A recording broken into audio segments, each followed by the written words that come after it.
नापाक पाकिस्तान फिर हुआ नाकाम। ऑपरेशन सिंदूर के जरिए भारत के शौर्य और पराक्रम के बाद पाकिस्तान हर स्तर पर बौखला गया है। इस बौखलाहट का ही नतीजा है कि पाकिस्तान ने 7 और 9 मई की रात को भारत पर अपनी नापाक चाल चली, लेकिन उसकी इस नापाक चाल को भारत के वीरों ने नाकाम कर दिया। ऑपरेशन सिंदूर के जरिए भारतीय सेनाओं ने पाकिस्तान में 9 आतंकी ठिकानों को निशाना बनाया था, जिससे बौखलाए पाकिस्तान ने ड्रोन और मिसाइलों के जरिए भारत के सैन्य ठिकानों को निशाना बनाने की नाकाम कोशिश की। ऑपरेशन सिंदूर पर 7 मई 2025 को हुई प्रेस कॉन्फ्रेंस के दौरान भारत ने अपनी प्रतिक्रिया को केंद्रित, संतुलित और गैर उत्तेजक बताया था। यह विशेष रूप से स्पष्ट किया गया था कि पाकिस्तानी सैन्य ठिकानों को निशाना नहीं बनाया गया। साथ ही दोहराया गया कि भारत में किसी भी सैन्य लक्ष्य पर हमले का उचित जवाब दिया जाएगा। ऑपरेशन सिंदूर के अगले दिन 7 और 8 मई की रात पाकिस्तान ने भारत के 15 से ज्यादा सैन्य ठिकानों पर हमला किया, जिसे एकीकृत काउंटर यूएस ग्रिड और एयर डिफेंस सिस्टम के जरिए भारत ने नाकाम कर दिया। भारतीय सेना ने पहले ही सीमाओं पर S-400 air defence missile system को तैनात कर रखा है। जैसे ही पाकिस्तान ने मिसाइलों से हमला किया, इस सिस्टम को एक्टिव कर दिया गया। उसने चुन चुनकर मिसाइलों के परखच्चे उड़ा दिए। रक्षा मंत्रालय के मुताबिक 7-8 मई की रात को पाकिस्तान ने ड्रोन और मिसाइलों का इस्तेमाल करके अवंतीपुरा, श्रीनगर, जम्मू, पठानकोट, अमृतसर, कपूरथला, जालंधर, लुधियाना, आदमपुर, भटिंडा, चंडीगढ़, नाल, फलोदी, उत्तरलाई और भूज सहित उत्तरी और पश्चिमी भारत में कई सैन्य ठिकानों पर हमला करने की कोशिश की। इन हमलों को एकीकृत काउंटर यूएस ग्रिड और एयर डिफेंस सिस्टम ने बेअसर कर दिया। इन हमलों के मलबे अब कई स्थानों से बरामद किए जा रहे हैं, जो पाकिस्तानी हमलों की पुष्टि करते हैं।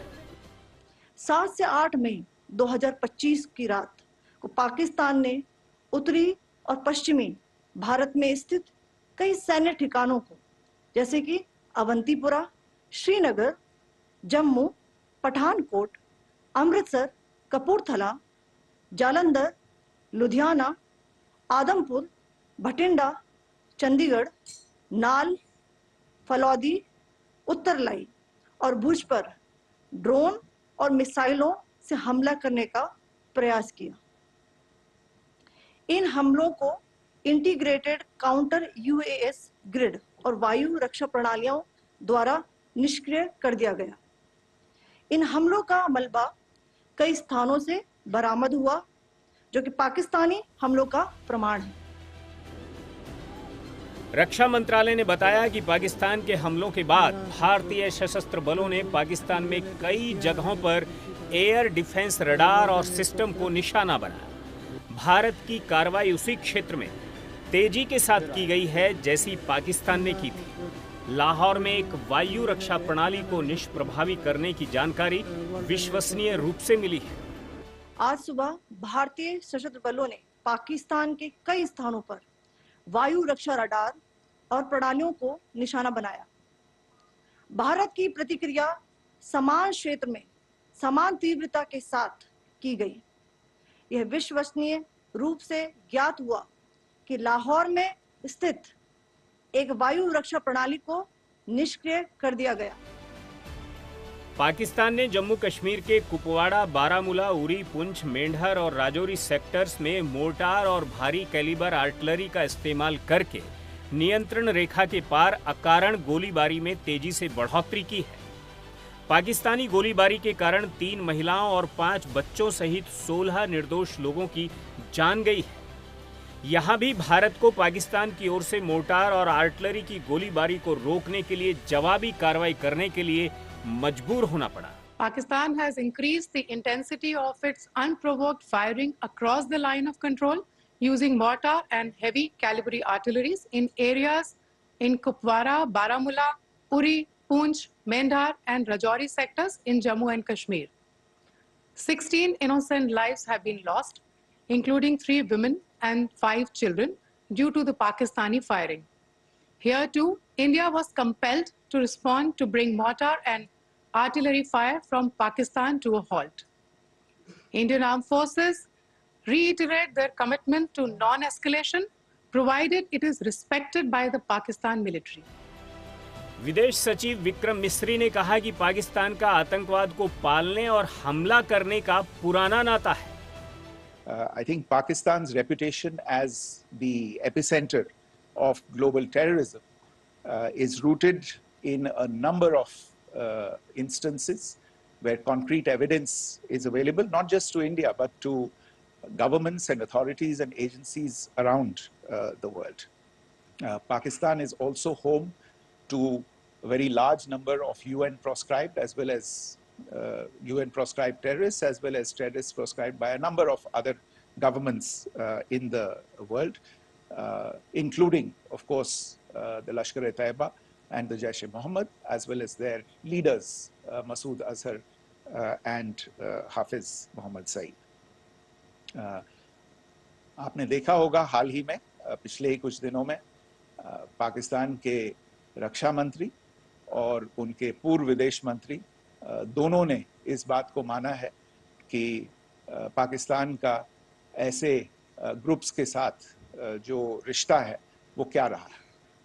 We have made the point very clearly that all attacks on the morning of 7th May were against carefully selected terrorist infrastructure, terrorist targets. It is not clear to us, in fact, seeing some of the coverage of the after effects of these strikes, including the funerals for the terrorists that were held yesterday. I think a lot of you have seen the reports and the coverage on media. If only civilians, if any civilians were killed in these attacks, I wonder what message this picture actually sends to all of you. विदेश मंत्री S Jaishankar ने भारत दौरे पर आए Iran के विदेश मंत्री के साथ द्विपक्षीय बैठक के दौरान साफ किया कि भारत 22 अप्रैल को जम्मू कश्मीर में हुए एक बर्बर हमले का जवाब दे रहा है. इस हमले ने हमें 7 मई को सीमा पार आतंकवादी ढांचे पर हमला करके जवाब देने के लिए मजबूर किया. हमारी प्रतिक्रिया लक्षित और नपीतुली थी. हमारा इरादा स्थिति को और खराब करने का नहीं है. Excellency, you are visiting India at a time when we are responding to a particularly barbaric terrorist attack on 22nd April in the Indian Union territory of Jammu and Kashmir. This attack compelled us to respond on 7th May by striking at cross-border terrorist infrastructure. Our response was targeted and measured. It is not our intention to escalate the situation. However, if there are military attacks on us, there should be no doubt that it will be met with a very, very firm response. As a neighbor and a close partner, it is important that you have a good understanding. इस बीच केंद्रीय रक्षा मंत्री राजनाथ सिंह ने एक कार्यक्रम में कहा कि पाकिस्तान और पीओजेके में हमारे सुरक्षा बलों ने जो किया है वह हमारे लिए गौरव का विषय है. पाकिस्तान और पीओके में जिस तरह से हमारी आर्म्ड फोर्सेस ने टेरर कैंप्स को नेस्त नाबूद किया है वो हम सब के लिए एक गौरव का विषय है.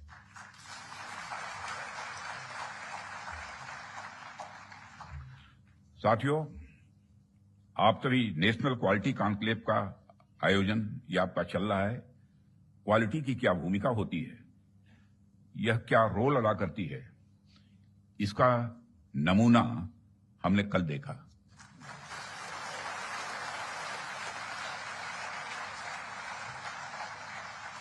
जिस प्रेसिजन के साथ यानी जिस सटीकता के साथ ऑपरेशन सिंदूर एग्जीक्यूट किया गया वह अनइमेजिनेबल है, बहुत ही सराहनीय है.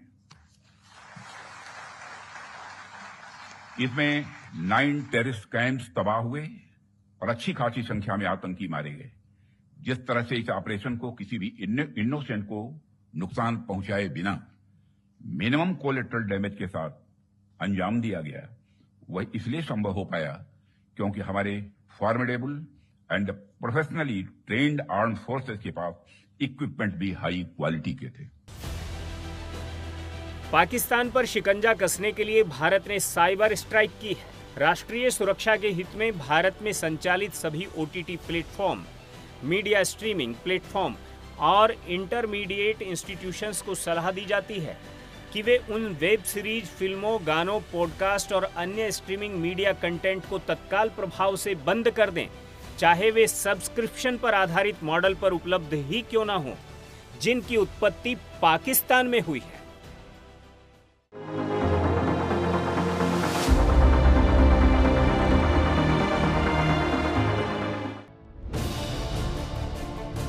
संसद भवन के सामने आई इन तस्वीरों से साफ हो गया कि हमारे देश में राजनीतिक पार्टियां देश के भीतर के मुद्दों पर भले ही अलग अलग राय रखती हों, लेकिन जब बात देश की आती है तो दल और विचारधारा कहीं पीछे छूट जाती है। ये तस्वीरें उस शक्तिशाली भारत की हैं जिसके लिए देश सबसे पहले है, बाकी सब उसके बाद। पहलगाम में हुए पाकिस्तान समर्थित आतंकी हमले के बाद जिस तरीके से सभी दल एक सुर में एक साथ आए, एकता का संदेश दिया, वो अपने आप में एक मिसाल है।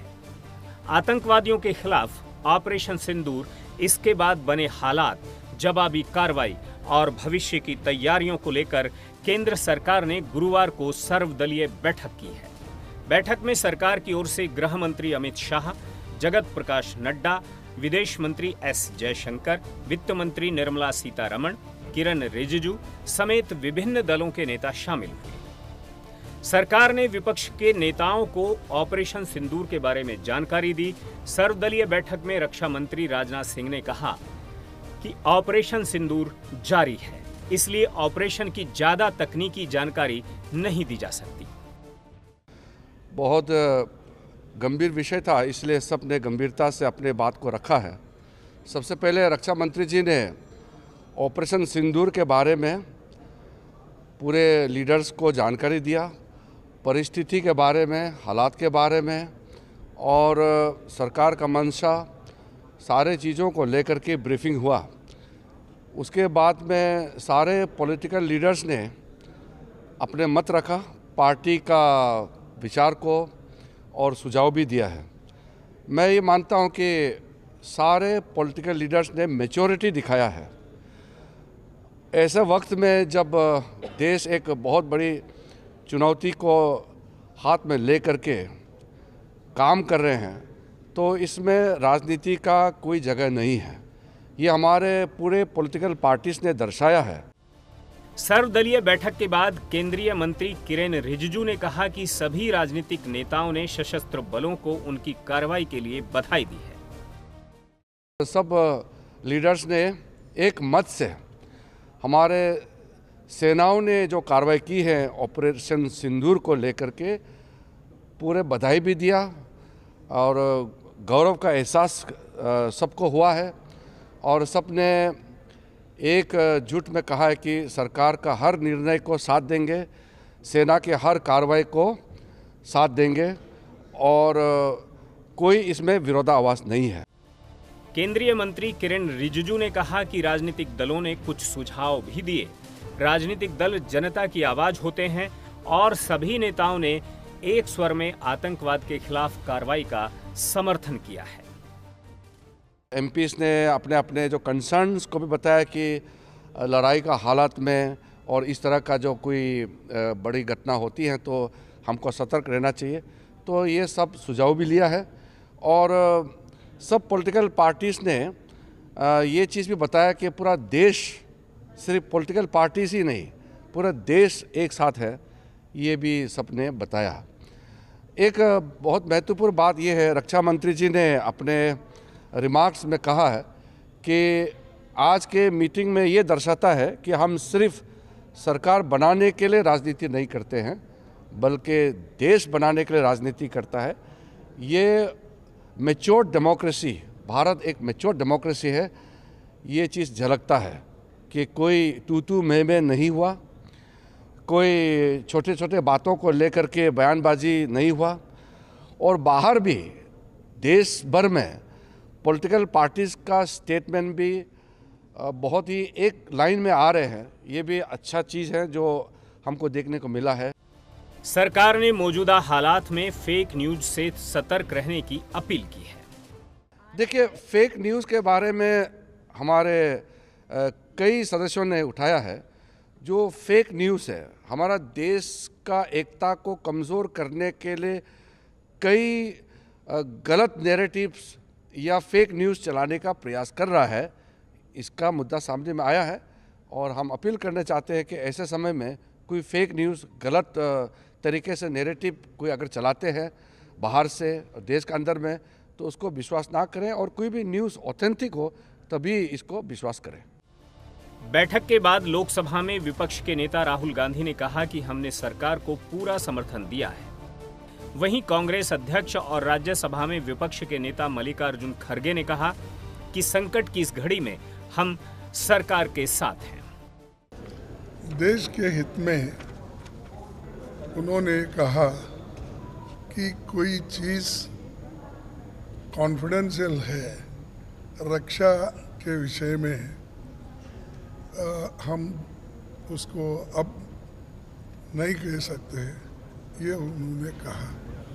तो हम सभी जितने भी पार्टी के लोग थे, सभी ने ये बताया कि इस घड़ी में, इस संकट के घड़ी में हम सब आपके साथ हैं और आप जो काम कर रहे हैं करते रहिए और देश के हित में हम आपके साथ रहेंगे। पूरा सपोर्ट दिया हमने और जो खड़गे जी ने कहा वो सही है कि ऐसी चीज़ें हैं जो डिस्कस नहीं करनी है, तो बस सबने सपोर्ट किया।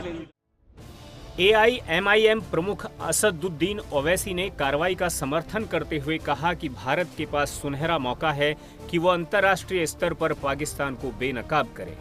उन्होंने TRF को अंतर्राष्ट्रीय आतंकवादी संगठन घोषित करने के लिए इंटरनेशनल कैंपेन चलाने की सलाह दी। साथ ही आतंकवाद के मुद्दे पर चीन और तुर्की को भी नसीहत दी। मुरीद की और भावलपुर पर अटैक होना, ये नॉन टेररिस्ट ऑर्गेनाइजेशंस के हेडक्वार्टर्स हैं। ये बहुत अहम बात है जिसको हमको समझने की ज़रूरत है। मिलिट्री स्ट्रेटजी वाइज आप देखेंगे, अब हमारे देश के लिए दो फ्रंट पे हॉस्टिलिटी होगी, LAC और LOC पर। इसलिए कि जब 2016 में उरी हुआ, 2019 में हम बालाकोट किए, आज हमारी 50,000 फौज गलवान और पे बैठी हुई है। तो ये टू फ्रंट हॉस्टिलिटी को हमको देखने की ज़रूरत है। चाइना से हम इतना एक्सपोर्ट कर रहे हैं, इंपोर्ट से ज़्यादा चाइना से इतना इंपोर्ट कर रहे हैं, एक्सपोर्ट से ज़्यादा हो रहा है। तो हम चाइना पर भी इम्प्रेस करें कि वो पाकिस्तान को, TRF को, जितने टेररिस्ट वांटेड हैं इंडिया, उसको हवाले करें। और गवर्नमेंट से मैंने गवर्नमेंट से कहा कि आपने अच्छा जवाब दिया OIC को, और तुर्किया को हमको समझाना है कि तुर्किया पूरे विश्व में एक ऐसा कंट्री है जो अपने ही देश में जो टेररिस्ट ऑर्गेनाइजेशन है कर्ड्स, उनको बॉम्ब करता है। इराक में जब तक उनसे डील नहीं हुई वहाँ बॉम्ब करता था, अब सीरिया में भी बॉम्ब करता है वो। तो तुर्किया को समझाने की ज़रूरत है कि जब आप कर्ड्स के ऊपर जो टेररिस्ट ऑर्गेनाइजेशन है उनको आप एक्शन ले सकते हो, भारत पे क्यों वो सवाल उठा रहे हैं। दूसरे राजनीतिक दलों ने भी भारत सरकार और सैन्य बलों की कार्रवाई का पूरा समर्थन किया है। On behalf of the Biju Janata Dal and our Honorable Party President Shri Naveen Patnaik ji, we extended our sincere gratitude to the government for convening this important all-party meeting. The Biju Janata Dal wholeheartedly commends the extraordinary courage, clinical precision and gallant professionalism of our armed forces in carrying out Operation Sindoor. We salute every soldier, every officer and every unit involved in this mission. The Biju Janata Dal reiterates its firm, steadfast and resolute support to our armed forces in taking whatever steps are deemed necessary to safeguard the sovereignty of the nation and protect the lives of Indian citizens from terrorism. इस बीच प्रधानमंत्री नरेंद्र मोदी ने भारत सरकार के विभिन्न मंत्रालयों के सचिवों के साथ एक महत्वपूर्ण बैठक की। इस बैठक में हाल के राष्ट्रीय सुरक्षा से जुड़े घटनाक्रमों को देखते हुए देश की तैयारियों और मंत्रालयों के बीच समन्वय की समीक्षा की। प्रधानमंत्री नरेंद्र मोदी ने मंत्रालयों और एजेंसियों के बीच बेहतर समन्वय पर जोर दिया।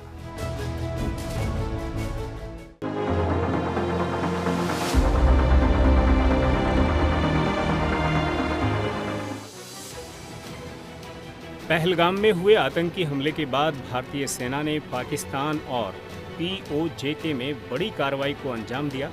सेना ने ऑपरेशन सिंदूर को अंजाम देते हुए 9 ठिकानों पर एयर स्ट्राइक कर उन्हें जमींदोज कर दिया। इन हमलों में पाकिस्तान में आतंकी ठिकानों में छिपे बड़ी तादाद में आतंकी मारे गए। बहावलपुर में हुए हमलों में आतंकी संगठन जैश ए मोहम्मद के सरगना मसूद अजहर के परिवार के 10 लोगों समेत उसके 4 सहयोगी भी मारे गए। संयुक्त राष्ट्र ने मई 2019 में अजहर को वैश्विक आतंकवादी घोषित किया था। यह समूह भारत में कई आतंकवादी हमलों में शामिल रहा है। भारतीय सैन्य बलों ने जिन आतंकी ठिकानों को निशाना बनाया उनमें POJK में मुजफ्फराबाद स्थित लश्कर का सवाई नाला ट्रेनिंग सेंटर पहले नंबर पर रहा। सोनमर्ग, गुलमर्ग और पहलगाम हमले के आतंकियों ने यहीं पर ट्रेनिंग ली थी। POJK के टारगेट्स मैं आपको बताना चाहूंगी। सबसे पहले सवाई नाला कैंप मुजफ्फराबाद, जो कि POJK के लाइन ऑफ कंट्रोल से 30 किलोमीटर दूर है। यह एक लश्कर-ए तौयबा का ट्रेनिंग सेंटर था। 20 अक्टूबर 2024 सोनमर्ग, 24 अक्टूबर 24 गुलमर्ग, 22 अप्रैल 2025 पहलगाम, इन हमलों के आतंकियों ने यहीं से प्रशिक्षण लिया था। इसके अलावा मुजफ्फराबाद के ही सैयदाना बिलाल कैंप को निशाना बनाया गया, जो कि जैश का अहम ठिकाना था। यहाँ से हथियार, विस्फोटक मुहैया कराए जाते थे और जंगल सर्वाइवल ट्रेनिंग दी जाती थी। सैयदना बिलाल कैंप मुजफ्फराबाद, यह एक जैश ए मोहम्मद का स्टेजिंग एरिया है। यह हथियार, विस्फोटक और जंगल सर्वाइवल ट्रेनिंग का केंद्र भी था। कोटली के गुलपुर कैंप को भी निशाना बनाया गया है, जो कि LOC से 30 किलोमीटर दूर था और ये लश्कर का बेस कैंप था। राजौरी पुंछ जैसे इलाके में काफी एक्टिव था। पुंछ में 2023 में श्रद्धालुओं पर हमला करने वाले आतंकी यहीं पर ट्रेंड हुए थे। गुलपुर कैंप कोटली, यह LOC से 30 किलोमीटर दूर था।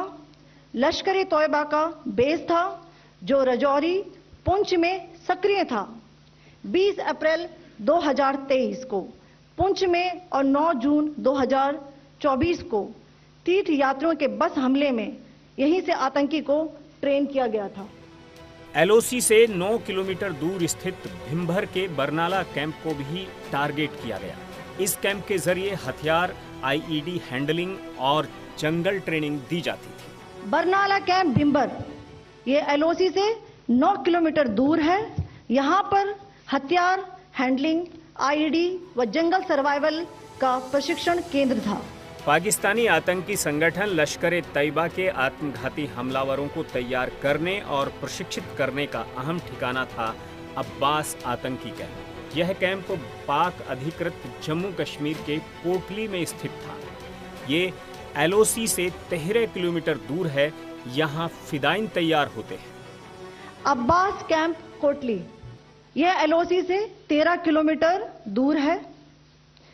लश्कर-ए-तौयबा का फिदाइन यहाँ तैयार होता था।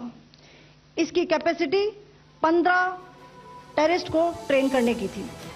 सियालकोट के सर्जल कैंप को टारगेट किया गया है, जो कि अंतर्राष्ट्रीय सीमा से 6 किलोमीटर दूर स्थित है। मार्च 2025 में जम्मू और कश्मीर के 4 जवानों की हत्या करने वाले आतंकियों को इसी कैंप में ट्रेनिंग दी गई थी। अब मैं पाकिस्तान के अंदर के टारगेट से अवगत कराना चाहूंगी। पहला, सर्जल कैंप सियालकोट। यह अंतर्राष्ट्रीय सीमा से 6 किलोमीटर की दूरी पर है, सांबा कठवा के सामने।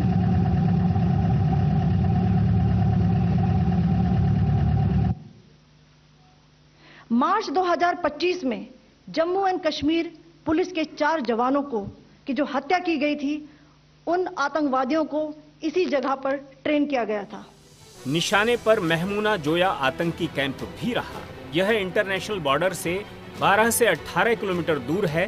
हिजबुल आतंकियों का सेंटर महमूमा कैंप से जम्मू कश्मीर के कठवा में आतंकी वारदातों को अंजाम दिया जाता था। पठानकोट आतंकी हमला भी इसी कैंप से डायरेक्ट और प्लान किया गया था। दूसरा, महमूना जाया कैंप सियालकोट। यह 18 से 12 किलोमीटर आईबी से दूर था। हिजबुल मुजाहिदीन का बहुत बड़ा कैंप था। यह कठुआ जम्मू क्षेत्र में आतंक फैलाने का नियंत्रण केंद्र था। पठानकोट एयरफोर्स बेस पर किया गया हमला भी इसी कैंप से प्लान और डायरेक्ट किया गया था। मुरीद के मरकज तैयबा पर भी एयर स्ट्राइक की गई है, जो कि इंटरनेशनल बॉर्डर से 18 से 25 किलोमीटर दूर स्थित है।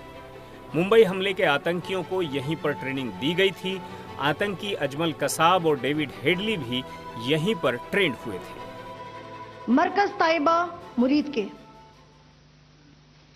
यह आईबी से 18 से 25 किलोमीटर दूरी पर है। 2008 के मुंबई हमले के आतंकी भी यहीं से प्रशिक्षित हुए थे। अजमल कसब व डेविड हेडली भी यहां ट्रेन हुए थे।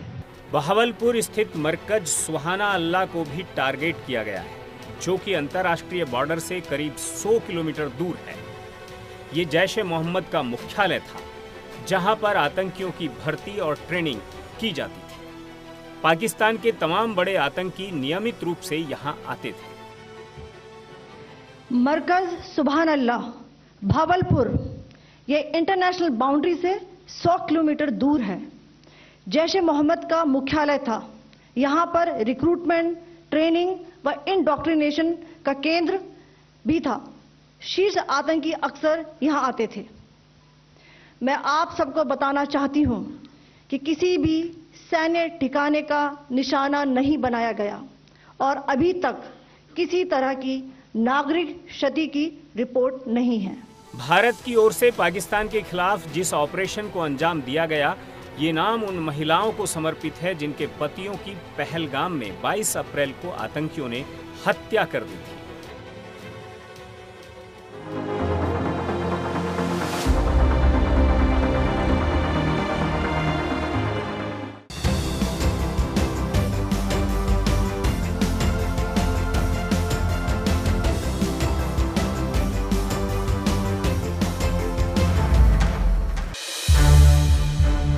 संसद टीवी के और भी प्रोग्राम्स देखने के लिए सब्सक्राइब करें हमारा YouTube चैनल और हाँ, इन्हें लाइक और शेयर करना ना भूलें।